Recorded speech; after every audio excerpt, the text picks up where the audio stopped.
नमस्कार, स्वागत है आप सभी का। खबरें अभी तक देख रहे हैं आप, आपका पसंदीदा चैनल, और मैं हूं आपके साथ नासिर कुरैशी। और इस वक्त है देश की आवाज का, उस प्रोग्राम का, उस कार्यक्रम का जिसमें हम अलग अलग मुद्दों को लेकर आपकी राय जानते हैं, जिसमें आप ही बोलते हैं। आपकी जो राय है वो उन लोगों तक पहुंचती है जो हमारे रहनुमा होने का वादा करते हैं, दावा करते हैं। और एक शेर जो मैंने कई बार पढ़ा है, वो आज इस मौके पर, जो आज का सवाल है, नीचे भी आप पढ़ रहे होंगे और मैं आपके सामने और एक बार फिर से सवाल को पढ़ूंगा। एक शेर की, अभी तो साथ चलना है समंदर की मुसाफत में, अभी तो साथ चलना है समंदर की मुसाफत में, किनारे पर ये देखेंगे किनारा कौन करता है। तो सवाल और ये शेर इसलिए याद आया कि जो बड़ी खबर थी वो ये है कि बीजेपी ने हरियाणा के अंदर नगर निकाय चुनाव अकेले लड़ने का फैसला किया है। कल रात को यह खबर आ गई थी, बड़ी खबर थी। आज रविवार का दिन था, हरियाणा में रैलियों का दौर था, कई रैलियां हुई। एक तरफ सिरसा में बीजेपी की रैली, फतेहाबाद में कांग्रेस की रैली, कुरुक्षेत्र में आम आदमी पार्टी की रैली। सबने एक दूसरे पर वार पलटवार किए, अपनी बातों का जिक्र किया, अपनी बात लोगों के दिलों तक उतारने की कोशिश की। लेकिन यह बड़ी खबर थी जिस पर आज चर्चा बहुत अहम हो जाती है, और चर्चा हम जनता के साथ करें, उस जनता के साथ जिसके बीच में नेता जाएंगे वोट मांगने के लिए। निकाय चुनाव से जुड़ी बड़ी खबर यह है कि हरियाणा में बीजेपी अकेले चुनाव लड़ेगी, जेजेपी के साथ चुनाव नहीं लड़ेगी बीजेपी निकाय चुनाव का।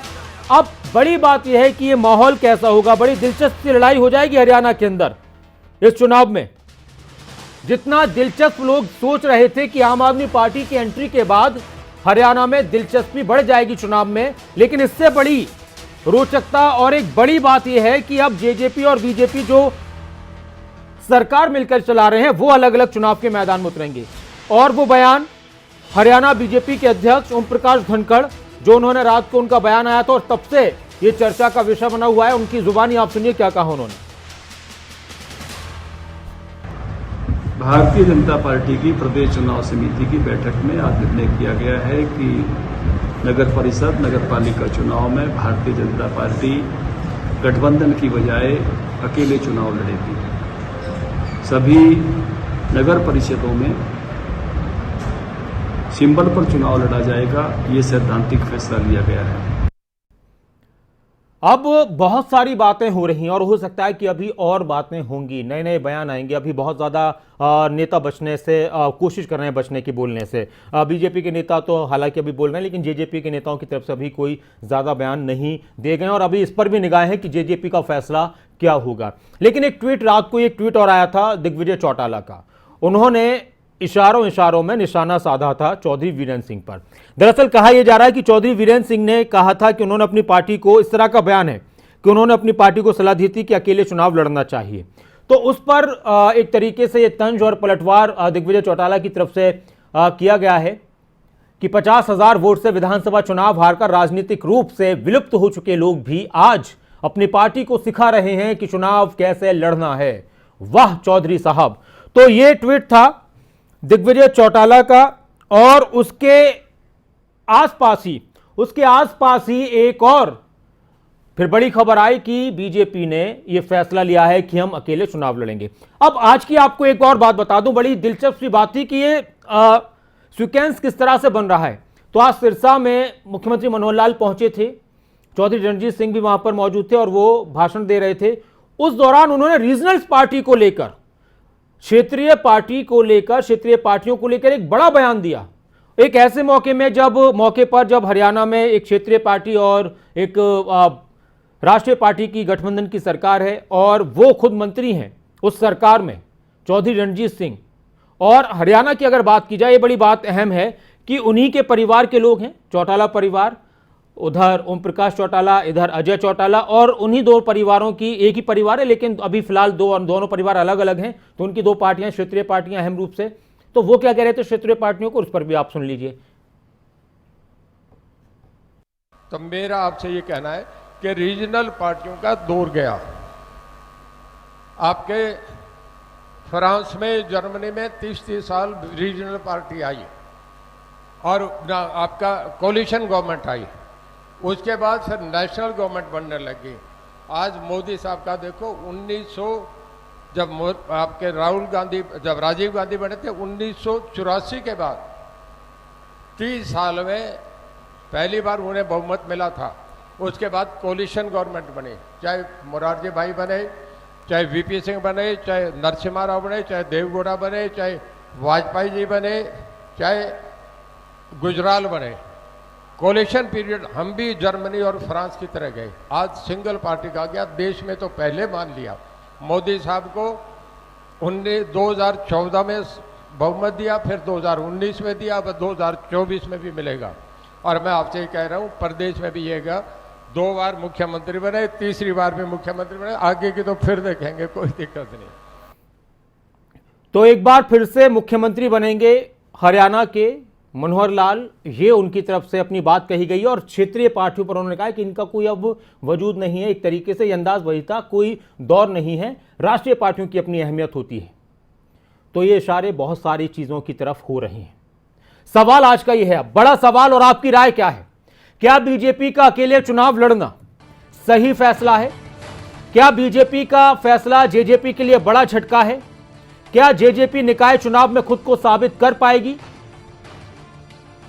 जेजेपी बीजेपी गठबंधन, क्या बीजेपी जेजेपी गठबंधन में यह दरार की शुरुआत है? क्या अब और दिलचस्प हो जाएगा हरियाणा में चुनाव, और हरियाणा की राजनीति और दिलचस्प हो जाएगी? हरियाणा की सियासत क्या अगले चुनाव तक कायम रहेगा बीजेपी जेजेपी का साथ? हालांकि दोनों पार्टियों ने कहा है कि, मैं आपको बता दूं, देखिए आपकी राय है, लोग बोलना चाहते हैं, और आपकी जो भी राय है वो आपकी बात है। अच्छे अंदाज में, अच्छे शब्दों में हम कोई भी अपनी बात रख सकते हैं। तो बात यही थी कि दोनों पार्टियां ये कह रही हैं कि भाई हम प्रदेश में सरकार साथ में चला रहे हैं, ये अपने क्षेत्रीय मुद्दों के चुनाव में तो इसमें हम अलग होंगे, और ऐसे पहले होता रहा है। अब आपकी राय क्या है? हमारे साथ रणवीर जी जुड़ चुके हैं। नमस्कार रणवीर जी, पानीपत से। नमस्कार सर जी कहिए रणवीर जी। सर 2.5 साल से मौजूदा सरकार, जो समझौते की सरकार थी, बहुत अच्छा कार्य कर रही थी। किंतु बीजेपी ने जो ये अलग चुनाव लड़ने का फैसला लिया है, ये बहुत बड़ी गलती की है। रही जेजेपी की बात, जेजेपी के पास जो दिग्विजय जी की सेना है, दुष्यंत जी की सेना है, ये राम और लक्ष्मण की जोड़ी है। ये जैसे इन्होंने पीछे विधानसभा चुनाव में चमत्कार दिखाया था, ये राम और लक्ष्मण की जोड़ी इस चुनाव में भी बड़े बहुमत से छोटी सरकार बनाने में कामयाब होगी। हम तो इन दोनों से यही प्रार्थना करते हैं अभी भी कि दोनों, अभी भी समय है, अगर मिलकर चुनाव लड़े तो बहुत अच्छा रिजल्ट आएगा। रही बात दरार आने की, कोई दरार नहीं है। मैं तो दुआ करता हूं कि दोनों सरकार मिलकर इसी तरह काम करें। शुक्रिया सर, आप हमारे साथ जुड़े, और आप भी जुड़ सकते हैं। सवाल आपके सामने है। दोनों पार्टियों के नेताओं की तरफ से अभी तक यही कहा गया कि हमारा जो गठबंधन है बहुत मजबूत है, और आने वाले वक्त में जब विधानसभा के चुनाव होंगे तो हम साथ में लड़ेंगे, अभी तक के बयान थे। लेकिन कल जो फैसला हुआ है उसके बाद से बहुत सी चर्चाएं हैं, और यह भी कहा जा रहा है कि भाई क्षेत्रीय चुनाव है, सड़कों के गली मोहल्ले अपने स्थानीय मुद्दों के चुनाव है, तो इसमें कोई फर्क नहीं पड़ने वाला। बलदेव जी हमारे साथ हैं। बलदेव जी नमस्कार, क्या कहेंगे? नमस्कार जी। जी इसके बारे में ये कहना चाहूंगा जी कि आपने पहले देखा होगा, कई साल पहले इसने लाल कृष्ण आडवाणी ने ये कहा था कि हमें वोट नहीं देते तो आप कांग्रेस को दे दीजिए। तो इनकी तो बीजेपी की तो शुरू से ही वो रही है क्षेत्रीय पार्टियों को खत्म करने की, और इस चीज को ये दुष्यंत और दिग्विजय सिंह समझ नहीं पाए। चौटाला साहब को इन्होंने छोड़ दिया, तो इसका नतीजा ही इनको बीजेपी थोड़े ही दिनों में दिखा देगी। जैसे अखबारों में आ रहा है कि इनको थोड़े दिनों में चलता कर दिया जाएगा। तो अब अच्छा ये है कि अपने दादाजी से माफी मांग कर और वापिस अपनी उसी ताकत को, इनोला की ताकत को दोबारा बढ़ाएं, ताकि इस हरियाणा प्रांत का भला हो सके। ठीक है सर, शुक्रिया, आप हमारे साथ जुड़े, और आप भी जुड़ सकते हैं। प्रेम जी हमारे साथ एक और दर्शक हैं। प्रेम जी नमस्कार, क्या कहेंगे? नमस्कार सर। जी कहिए। सर यहाँ पे बीजेपी वाले अपने को ये देखना चाहते हैं कि हम आगे आने वाले मेन चुनाव में, विधानसभा चुनाव में जीत सकेंगे कि नहीं, तो इसलिए यहाँ पे हारने की या जीतने की प्रैक्टिस करने के लिए ये अकेले चुनाव लड़ रहे हैं।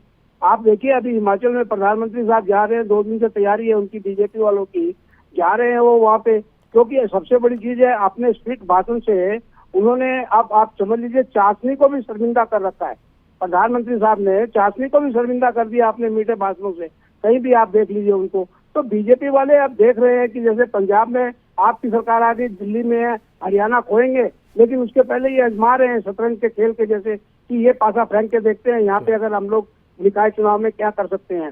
तो कहने का मतलब ये है सर, बीजेपी की जितनी चाल है उसको आप देखिए, जहाँ भी इन्होंने गठबंधन किया उनको छोड़ा, उनको फेंका, तो ये चाहते क्या है, नहीं चाहते क्या है, उसका नतीजा ये चाहते हैं कि निकाय चुनाव में निकल जाए। शुक्रिया, आप हमारे साथ जुड़े और आप भी जुड़ सकते हैं। सवाल आपके सामने है, बीजेपी का अकेले चुनाव लड़ने का फैसला, उसको आप किस तरह से देखते हैं? क्या बीजेपी जेजेपी का जो गठबंधन है ये जिस तरह से अभी मजबूत है, जिस तरह के उनके दावे हैं, क्या ऐसा ही रहेगा हमेशा? क्या बीजेपी का फैसला जेजेपी के लिए बड़ा झटका है? क्या खुद को निकाय चुनाव में साबित कर पाएगी अब जेजेपी? राजेंद्र कुमार जी हमारे एक और दर्शक हमारे साथ हैं सिरसा से। नमस्कार राजेंद्र जी। हमने अभी देखा है टीवी में जी, तो हमें बहुत दुख हुआ है कि दुष्यंत चौटाला को ये कह रहे हैं जी हम साथ नहीं लड़ाते, हमें बड़ा दुख है इस बात का। अच्छा, तो जब दुष्यंत चौटाला जी 10 सीटें लेकर आए तो हमें खुशी हुई थी कि साढ़े सरसेराव अपने मुख्यमंत्री बने ने, तो सानू बड़ी खुशी हुई थी कि 20 साल बाद चौटाला साहब अजय सिंह का बेटा उप मुख्यमंत्री बन गया। चलिए रास्ता ही कमांगे भी नाल गालन।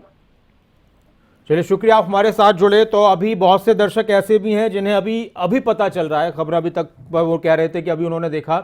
और मैं एक बार फिर से वो ब्रेकिंग भी आपके सामने एक बार वो बड़ी खबर उसको भी रखूंगा, लेकिन उससे पहले एक हमारे दर्शक जुड़ चुके हैं। देवेंद्र सिंह जी नमस्कार। नमस्कार जी, नासिर कहिए। हुसैन जी। जी सर। ये बीजेपी का तो यही काम है, फूट डालो राज करो। इन्होंने इनका दोनों घर की पार्टी पाड़नी थी, पाड़ दी है। हमने लो कार्यकर्ता रह के कर ली, और ये इनका यही हाल होना है बीजेपी का। जो इनके दादे के नहीं हुए, अपने चाचे ताए के नहीं हुए, तो लोगों के क्या हो जाएंगे। शुक्रिया सर, आप हमारे साथ जुड़े, आप भी जुड़ सकते हैं। बीजेपी जो इस वक्त देश की सबसे बड़ी पार्टी है और दुनिया में सबसे ज्यादा उनके कार्यकर्ता हैं, तो उनका ये फैसला हरियाणा के चुनाव को लेकर कि हम अकेले चुनाव लड़ेंगे, एक बड़ा फैसला। बीजेपी ने गठबंधन में चुनाव न लड़ने का फैसला किया है। बीजेपी निकाय चुनाव, हरियाणा में जो निकाय चुनाव होने कई जगहों पर, करीब 50 जगहों पर नगर पालिका और नगर परिषदों के मिलाकर चुनाव होने हैं, तो बीजेपी ने कहा है कि हम अकेले चुनाव लड़ेंगे, चुनाव के मैदान में अकेले जाएंगे, जेजेपी के साथ चुनाव नहीं लड़ेंगे, गठबंधन में चुनाव नहीं लड़ेंगे। और इसको लेकर बहुत से अहम बयान आ रहे हैं, बातें आ रही हैं। योगेंद्र जी हमारे साथ जुड़े हुए हैं, उनसे भी बात करेंगे, लेकिन एक वो बयान जो ओम प्रकाश धनखड़ बीजेपी के प्रदेश अध्यक्ष हैं, उनका जो बयान आया था उसके बाद से खबर मिली, वो सुन लेते हैं। भारतीय जनता पार्टी की प्रदेश चुनाव समिति की बैठक में आज निर्णय किया गया है कि नगर परिषद, नगर पालिका चुनाव में भारतीय जनता पार्टी गठबंधन की बजाय अकेले चुनाव लड़ेगी। सभी नगर परिषदों में सिंबल पर चुनाव लड़ा जाएगा, ये सैद्धांतिक फैसला लिया गया है। और हमारे साथ योगेंद्र जी हमारे एक दर्शक जुड़ चुके हैं, स्वागत है आपका। नमस्कार, क्या कहेंगे? योगेंद्र जी का संपर्क हमारे साथ टूट चुका है, आप एक बार फिर से ट्राई कीजिए योगेंद्र जी। और इस प्रोग्राम को आप टीवी पर देख रहे हैं, इसके अलावा आप चाहते हैं कि आपके जान पहचान के लोग भी इस पर अपनी राय दें, तो उनको आप फेसबुक पर जाकर आप खबर अभी तक लिखें और वहां से लिंक कॉपी करके आप उनको शेयर कर दें और अपने पास भी रख लें और दूसरों तक पहुंचाएं कि आपने क्या राय दी थी इस मुद्दे पर। सुमित जी हमारे साथ हैं। सुमित जी नमस्कार। नमस्कार सर जी। जी कहिए। देखिए सर, जो ये गठबंधन टूटा है, अकेले चुनाव लड़ने का फैसला हुआ है। हाँ सर, गठबंधन तो नहीं टूटा, हाँ चुनाव अकेले लड़ने का फैसला हुआ है। हाँ सर, ये 20% बिल्कुल सही फैसला। मैं सिर्फ इसको 20% कहूँगा। अच्छा। और 30% ये कहूँगा कि यहाँ पर सीएम बदला जाए, तो क्या 50%? और सर 50% ये कहूँगा कि अनिल विज को सीएम बनाया जाए। 100% सही हो जाएगा हरियाणा में। तो मैं बीजेपी को यही सलाह देता हूँ कि वो उसने अभी एक स्टैटी चढ़ी है, वो अच्छाई के कदम पर आगे और अच्छाई करे, एक सीएम बदल के और एक अनिल विज को सीएम बना। शुक्रिया, आप हमारे साथ जुड़े और आप भी जुड़ सकते हैं। सवाल आपके सामने है। मन्नू मान जी हमारे एक और दर्शक हमारे साथ हैं। नमस्कार मन्नू जी। सर आप लोग ये दिखा रहे हैं कि बीजेपी के इस फैसले से जेजेपी को कोई इशू होगा। आप ये भी तो कह सकते हैं कि जेजेपी के साथ चुनाव ना लड़ने से कभी बीजेपी ना हार जाए। आप इस चीज से दिखा सकते हैं इसको। और रही बात चुनाव की सर, 60% से ज्यादा सीट हम लोग जीत के निकले जेजेपी वाले। और आप लोग जो ये कह रहे हैं कि दरार नहीं हमारी मनोज जी, मैं कभी भी आपको बता दूं, देखिए बात दोनों आपकी अपनी बात सही है, लेकिन बात ये थी कि अभी तक जो जेजेपी के नेताओं की जो बयान आए थे, उन्होंने कहा कि हम गठबंधन में चुनाव लड़ेंगे, साथ में जाएंगे। तो अभी बीजेपी का ये अपना उनका फैसला, अब जेजेपी का फैसला क्या होगा ये नहीं मालूम, तो इसलिए ये सवाल है। जी, हमारे आपने परसों पता लगा होगा कि हम 5 दिन के लिए हमने सारे प्रोग्राम स्थगित कर दिए हैं राजनीतिक। हमारे नेता बहुत जल्दी इस पे बोलेंगे जी। और दूसरी बात सर ये है दरार की हमारी कभी भी उप मुख्यमंत्री की दौड़ नहीं थी। जब जेजेपी पार्टी बनी थी आपको पता होगा, आया आया सीएम आया का नारा आया था। हमारी लड़ाई हमेशा सीएम की थी और 2024 में दुष्यंत चौटाला जी को हम लोग सीएम बनाएंगे। ठीक है सर, शुक्रिया आप हमारे साथ जुड़े, और आप भी जुड़ सकते हैं, जो भी आपकी राय है और सवाल आपके सामने है। और एक बयान चौधरी रणजीत सिंह का भी आज आया था, बहुत अहम बयान है वो बहुत अहम बयान है हरियाणा की सियासत के एतबार से देखा जाए तो। चौधरी रणजीत सिंह, जो चौटाला परिवार एक ही परिवार है, चौधरी ताऊ देवीलाल के बेटे हैं, और उनके परिवार की 2 पार्टियां हैं, जेजेपी और इनेलो, जो क्षेत्रीय पार्टियां हैं, और उनका क्षेत्रीय पार्टियों को लेकर जो बयान है वो बहुत मायने रखता है। लगातार दर्शक हमारे साथ जुड़ रहे हैं, तब तक आप वो वाला बयान भी सुन लीजिए, चौधरी रणजीत सिंह का आज का बयान। कि रीजनल पार्टियों का दौर गया। आपके फ्रांस में, जर्मनी में 30-30 साल रीजनल पार्टी आई और आपका कोलिशन गवर्नमेंट आई, उसके बाद फिर नेशनल गवर्नमेंट बनने लगी।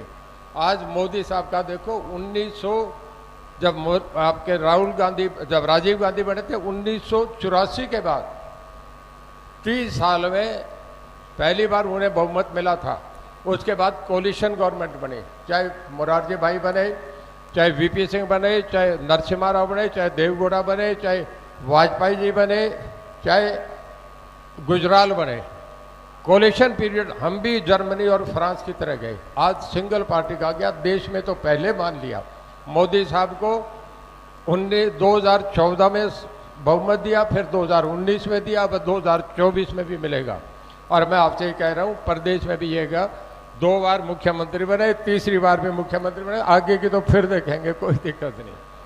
तो सवाल आपके सामने है, नंबर्स फ्लैश हो रहे हैं। हमारे साथ जगदीश जी, हमारे एक और दर्शक जुड़ चुके हैं। नमस्कार जगदीश जी, क्या कहेंगे? नमस्कार जी। जी कहिए। नो था जी, निकाय चुनावों का तो बेरा कौन जीतता है। आगे 2024 में जी इनकी तीनों ही सरकार नहीं आओगी, ना यो केवल जेजेपी की जी, ना कांग्रेस की, ना या जी बीजेपी की जी। मतलब आप दोबारा सर कहिए, क्या कह रहे हैं आप? मैं कहूँ जी, जिस तरह ये पंजाब में आम पार्टी की आ रही है ना, बढ़िया काम करे, इस तरह आगे सरकार आओगी जी 2024 में। अच्छा, आम पार्टी वाले की तीनों की, चाहे गठबंधन करो चाहे कुकरे करो, आगे को नहीं आओ जी सरकार। ठीक है सर, शुक्रिया आप हमारे साथ जुड़े, और आप भी जुड़ सकते हैं। सवाल एक बार फिर से आपके सामने फुल स्क्रीन पर, कि क्या बीजेपी का ये फैसला कि हम अकेले चुनाव लड़ेंगे, ये सही फैसला है या गलत फैसला है? आपकी अपनी राय हो सकती है। बीजेपी का अकेले चुनाव लड़ने का फैसला क्या जेजेपी के लिए झटका है या फिर जेजेपी के लिए अच्छा है? ये भी अपनी आपकी राय हो सकती है कि जेजेपी को और मौका मिल जाएगा अपने ज़्यादा प्रत्याशी खड़े करने का। क्या जेजेपी निकाय चुनाव में खुद को साबित कर पाएगी? क्या अब और दिलचस्प हो जाएगी हरियाणा की राजनीति? क्या अगले चुनाव तक कायम रहेगा बीजेपी जेजेपी का साथ? क्या गठबंधन जो अभी मजबूत है, जिसकी बात कही जाती है, उसमें किसी तरह की दरार की शुरुआत है? ये सवाल आपके सामने, जो भी आपके जहन में, जुड़ सकते हैं हमारे साथ।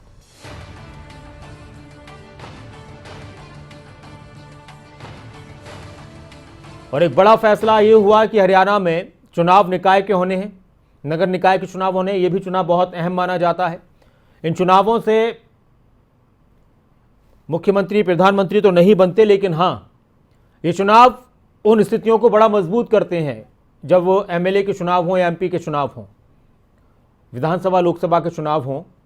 तो ये जो फैसला बीजेपी की तरफ से लिया गया है, इसको हरियाणा की राजनीति के लिए आप किस तरह से देखते हैं? जो नेता अभी एक साथ नजर आते हैं, जो पार्टियों की गठबंधन की सरकार है, जब ज़मीन पर उनके अलग अलग प्रोग्राम्स होंगे और जब चुनाव का मौका होता है तो एक दूसरे पर नेता, अगर बहुत से नेता अपने आप को बचा लें लेकिन सभी नहीं बचा पाते, एक दूसरे को बार पलटवार भी करते हैं। राजेश जी, हमारे एक दर्शक हमारे साथ हैं। नमस्कार राजेश जी। हाँ जी सर, नमस्कार जी, कहिए राजेश जी। सर मैं तो ये कह रहा हूँ बीजेपी ने बहुत अच्छा फैसला किया है। जेजेपी को पता चल जाएगा कितनी वोट है इनकी, एक सीट भी नहीं आएगी कोई भी। बीजेपी ने पहली बार सही फैसला किया। चलिए, बहुत शुक्रिया, आप हमारे साथ जुड़े। प्रदीप राणा जी हमारे एक और दर्शक हमारे साथ हैं। नमस्कार प्रदीप जी, अच्छा संपर्क टूट चुका है, शुक्रिया, आपने कोशिश की, आप भी जुड़ सकते हैं। सवाल लगातार आपके टेलीविजन स्क्रीन पर फ्लैश हो रहा है, हमारे नंबर्स और ये कार्यक्रम आपका। और अगर आप टीवी पर इस कार्यक्रम को देख रहे हैं और आप चाहते हैं कि दूसरे लोगों तक भी ये पहुंचे, कि वो भी अपनी राय दें, आपके जान पहचान के लोग, तो आप हमारे फेसबुक पेज पर जाकर लिंक शेयर करके उनको पहुंचा सकते हैं लाइव। इसके अलावा तमाम खबरें जो आप चाहते हैं, खबरें अभी तक पर, हर एक खबर से आप रूबरू हो सकते हैं। तो सवाल, वक्त बहुत ज्यादा नहीं है, जो भी आपकी राय, आप जुड़ सकते हैं हमारे साथ। एक और दर्शक हमारे साथ हैं। नमस्कार, आप जुड़ चुके हैं कार्यक्रम में, क्या कहेंगे? आपकी आवाज आ रही है? आ रही है सर। जी नमस्कार जी, शुभ नाम आपका? अभिषेक जी, कहिए सर। सर ये फैसला बिल्कुल गलत है बीजेपी का, और जेजेपी अकेले लड़ेगी चुनाव। और ये हम नगर परिषद के जितने भी चुनाव होंगे हम सब जीतेंगे अब। अच्छा है। हाँ जी, जेजेपी 2024 में क्वेश्चन चुका सीएम होंगे यहाँ के। चलिए, शुक्रिया, आप हमारे साथ जुड़े सर, बहुत शुक्रिया। और एक और दर्शक हमारे साथ हैं, अकल सिंह जी हमारे साथ हैं सिरसा से। नमस्कार अकल सिंह जी। नमस्कार जी, कहिए। ये जेजेपी से ये गठबंधन तोड़ रहे हैं तो इनको नुकसान होगा बीजेपी को। बीजेपी और जेजेपी मिलकर चलेगी तो ठीक है, नहीं तो बीजेपी को नुकसान होगा। ठीक है सर, शुक्रिया, आप हमारे साथ जुड़े। और बहुत शुक्रिया आप सभी का इस कार्यक्रम में जुड़ने के लिए। और बहुत सी अहम बातें हैं। अब आने वाले वक्त में चुनाव किस तरह का होगा, कितना दिलचस्प होगा, जेजेपी की तरफ से क्या बयान आएगा, उनके क्या फैसले होंगे, अब इस पर सबकी निगाह है। बीजेपी का फैसला हो चुका है कि हम अकेले चुनाव लड़ेंगे, किसके लिए फायदेमंद होगा, किसके लिए नुकसानदायक होगा। लेकिन हाँ, इतना तय है कि हरियाणा में जो चुनाव की गर्माहट थी अब और ज़्यादा तेज़ हो जाएगी और बहुत ज़्यादा दिलचस्प और रोचक ये चुनाव होने वाला है, नगर निकाय चुनाव। आप बने रहिए खबरों अभी तक के साथ, जहां खबरों का सिलसिला लगातार जारी है। और इस वक्त एक अहम खबर से भी आपको रूबरू कराएंगे। नमस्कार।